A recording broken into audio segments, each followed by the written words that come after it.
ज़्यादातर लोगों को लगता है कि राजस्थान केवल रेगिस्तान और मैदान है, जबकि ऐसा नहीं है। राजस्थान में एक शानदार हिल स्टेशन भी है जिसका नाम है माउंट आबू, जो कि समुद्र तल से 1722 मीटर की ऊंचाई पर स्थित है तथा हरी भरी पहाड़ियों से घिरा हुआ है। ये राजस्थान का एकमात्र हिल स्टेशन है। ये हिल स्टेशन राजा महाराजाओं के समय से ही काफ़ी फेमस रहा है। ये जगह जैन धर्म के लिए भी काफ़ी महत्वपूर्ण है, क्योंकि यहाँ जैन धर्म के प्रसिद्ध मंदिर हैं। इसके अलावा यहाँ खूबसूरत झील है, यहाँ पहाड़ियाँ हैं, किले हैं और वन्य जीव अभ्यारण्य हैं। कुल मिलाकर ये एक परफेक्ट हिल स्टेशन है। और तो और गर्मियों में भी यहाँ का तापमान सुहाना ही रहता है, इसीलिए साल भर पर्यटक यहाँ पर घूमने आते हैं।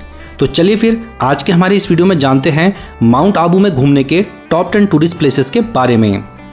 तो हमारी इस लिस्ट में पहले नंबर पर आता है नक्की लेक। दोस्तों, माउंट आबू की पहाड़ियों के बीच एक खूबसूरत झील है नक्की झील, जो कि भारत की सबसे पहली मानव निर्मित झील के रूप में जानी जाती है। माउंट आबू घूमने वाले पर्यटक यहाँ पर जरूर आते हैं। यहाँ पर नाव की सवारी का अलग ही आनंद है। इसके साथ ही यहाँ से सनसेट भी बहुत ही शानदार दिखाई देता है। इस झील के बारे में कहा जाता है कि यहाँ पर गांधी जी की अस्थियां विसर्जित की गई थी। यहाँ आकर यकीन करना मुश्किल होता है कि राजस्थान जैसे गर्म प्रदेश में भी ऐसी कोई ठंडी जगह हो सकती है। यहाँ आपको बोटिंग करने के साथ ही खाने पीने के भी कई ऑप्शन मिल जाते हैं। इसके बाद दोस्तों, माउंट आबू में घूमने का अगला स्थान आता है दिलवाड़ा जैन टेम्पल। दोस्तों, दिलवाड़ा का जैन टेम्पल भारतीय स्थापत्य कला का एक बेहतरीन उदाहरण है। दोस्तों, माउंट आबू से करीब 2.5 किलोमीटर की दूरी पर स्थित है ये बेहद ही खास और शानदार मंदिर। ये मंदिर 11वीं से लेकर 13वीं शताब्दी के बीच स्थापित किया गया था। सफ़ेद संगमरमर से बना ये मंदिर अपनी जटिल डिज़ाइन के लिए काफ़ी ज़्यादा प्रसिद्ध है। इस मंदिर पर इतनी बारीक नक्काशी की गई है कि हर कोई इसे देखकर दंग रह जाता है। जैन धर्म के लोगों के लिए ये एक महत्वपूर्ण स्थान है और अगर आप माउंट आबू घूमने आते हैं तो आपको यहाँ पर भी जरूर घूमने जाना चाहिए। इसके बाद दोस्तों, माउंट आबू में घूमने का अगला स्थान आता है सनसेट पॉइंट।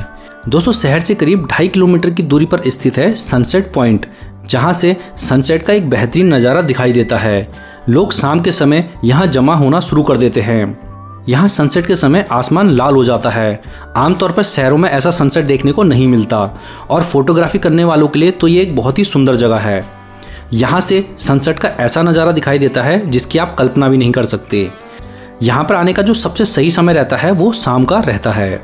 इसके बाद दोस्तों, माउंट आबू में घूमने का अगला स्थान आता है गुरु शिखर। दोस्तों, गुरु शिखर माउंट आबू में घूमने की एक शानदार जगह है। ये स्थान अरावली पर्वत श्रृंखला की सबसे ऊंची चोटी है। यहाँ से माउंट आबू और आसपास की पहाड़ियों का सुंदर नज़ारा दिखाई देता है। यहाँ पर एक प्रसिद्ध दत्तात्रेय मंदिर भी है, जहाँ पर भगवान ब्रह्मा, विष्णु और महेश के अवतारों की पूजा होती है। लोग यहाँ सुंदर नज़ारों के कारण और मंदिर के लिए यहाँ पर आते हैं। यहाँ से माउंट आबू का एक अलग ही नज़ारा दिखाई देता है। इसके बाद दोस्तों, माउंट आबू में घूमने का अगला स्थान आता है अचलगढ़ किला। दोस्तों, माउंट आबू से करीब 10 किलोमीटर की दूरी पर अचलगढ़ किला है, जो कि माउंट आबू में सबसे ज़्यादा घूमे जाने वाला स्थान है।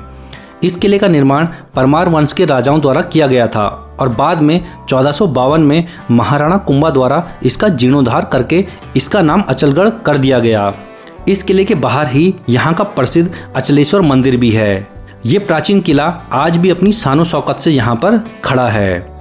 इसके बाद दोस्तों, माउंट आबू में घूमने का अगला स्थान आता है टॉड रॉक पॉइंट। दोस्तों, नक्की झील से थोड़ा ऊपर टॉड रॉक नाम की एक चट्टान है, जो अपने अजीबोगरीब आकार के कारण पर्यटकों के बीच काफ़ी फेमस है। यहाँ पर एक चट्टान का आकार मेंढक की तरह दिखाई देता है। नक्की झील के पास होने के कारण लोग यहाँ पर आते हैं और फोटो जरूर खिंचवाते हैं।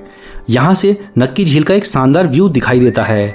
ये चट्टान अपने आकार के कारण ही फेमस है और शांति में बैठने के लिए ये एक अच्छी जगह है। इसके बाद दोस्तों, आप घूमने के लिए जा सकते हैं ट्रेवर टैंक में। ट्रेवर टैंक एक मगरमच्छ पार्क है, जो कि माउंट आबू से करीब 5 किलोमीटर की दूरी पर है। ये स्थान प्राकृतिक सुंदरता से भरपूर है। ये जगह मगरमच्छ, पक्षी और काला भालू देखने के लिए एक बेहतरीन जगह है। यहाँ का हरा भरा वातावरण इसे एक बेहतरीन पिकनिक स्पॉट बनाता है। ये मानव निर्मित मगरमच्छ प्रजनन स्थल है। अगर आप जंगली जानवरों और पक्षियों की फोटोग्राफी करने का शौक रखते हैं तो आपको ये जगह जरूर पसंद आएगी। इसके बाद माउंट आबू में घूमने का अगला स्थान आता है माउंट आबू वन्य जीव अभ्यारण्य। दोस्तों, mount Abu wild life sanctuary mount Abu से करीब 40 किलोमीटर की दूरी पर है। ये एक 288 वर्ग क्षेत्रफल में फैला हुआ वन्यजीव अभयारण्य है, जहाँ पर दुर्लभ प्रकार के जीव जंतु और वनस्पतियाँ पाई जाती हैं। यहाँ पर भारतीय लोमड़ी, पेंगोलिन, जंगली मुर्गी, धारीदार लकड़बग्गा और भारतीय तेंदुआ भी देखने को मिलता है। अगर आप नेचर लवर हैं तो आपको यहाँ पर जरूर जाना चाहिए। इसके बाद अगले स्थान पर आता है अचलेश्वर महादेव मंदिर। दोस्तों, माउंट आबू में स्थित अचलेश्वर महादेव मंदिर भगवान शिव को समर्पित एक मंदिर है जो कि अचलगढ़ किले के पास है। यहाँ पर भगवान शिव की पूजा शिवलिंग के रूप में की जाती है। यहाँ पर सुंदर मूर्तियाँ भी बनी हुई हैं। शिव भक्तों के बीच ये मंदिर बहुत ज़्यादा प्रसिद्ध है और यहाँ का जो शिवलिंग है वो प्राकृतिक रूप से अपने आप ही बना हुआ है, तो इसीलिए बड़ी संख्या में शिव भक्त यहाँ पर दर्शनों के लिए आते हैं। इसके बाद दोस्तों अगले स्थान पर आता है पीस पार्क माउंट आबू। दोस्तों, अरावली की इन पहाड़ियों पर एक ऐसा स्थान भी है जो यहाँ आने वाले लोगों को शांति और सुकून प्रदान करता है। यहाँ पर ब्रह्म कुमारी द्वारा स्थापित पीस पार्क है जो कि अपने शांत वातावरण के लिए काफ़ी जाना जाता है। यहाँ पार्क में कई प्रकार के फूल और पेड़ पौधे लगे हैं। यहाँ आकर इंसान अपनी सारी टेंशन भूलकर सुकून के पल गुजार सकता है। ये स्थान ब्रह्म कुमारियों का आध्यात्मिक मुख्यालय भी है। अब दोस्तों बात करते हैं कि माउंट आबू में आने का बेस्ट टाइम कौन सा रहता है।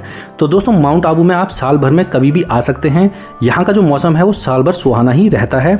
वैसे यहाँ पे सबसे ज़्यादा जो पर्यटक आते हैं वो गर्मियों के मौसम में आते हैं। मई और जून में सबसे ज़्यादा पर्यटक यहाँ पर आते हैं। इसके अलावा सर्दियों में भी यहाँ पे अच्छे खासे पर्यटक आते हैं। अब बात करें कि माउंट आबू आप कैसे पहुँच सकते हैं।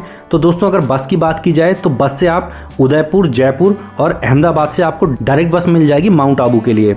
इसके अलावा अगर ट्रेन की बात की जाए तो यहाँ का जो सबसे नज़दीकी रेलवे स्टेशन है वो है आबू रोड रेलवे स्टेशन, जो कि माउंट आबू से 25 किलोमीटर की दूरी पर है। और यहाँ के लिए ट्रेन आपको दिल्ली, जयपुर और अहमदाबाद से डायरेक्ट ट्रेन यहाँ के लिए मिल जाएगी। तो आप इस तरह से ट्रेन से भी आ सकते हैं। और अगर फ़्लाइट की बात की जाए तो यहाँ के लिए कोई डायरेक्ट फ़्लाइट नहीं है, तो आप यहाँ तक केवल बस से और ट्रेन से ही पहुँच सकते हैं। तो दोस्तों, आशा करता हूँ आज का हमारा ये वीडियो आप लोगों को पसंद आया होगा। हमारा ये वीडियो आप लोगों को पसंद आया हो तो हमारे इस वीडियो को लाइक करके हमारे चैनल को सब्सक्राइब भी कर लीजिए। इसके बाद दोस्तों मिलेंगे नेक्स्ट वीडियो में, तब तक के लिए धन्यवाद। जय हिंद।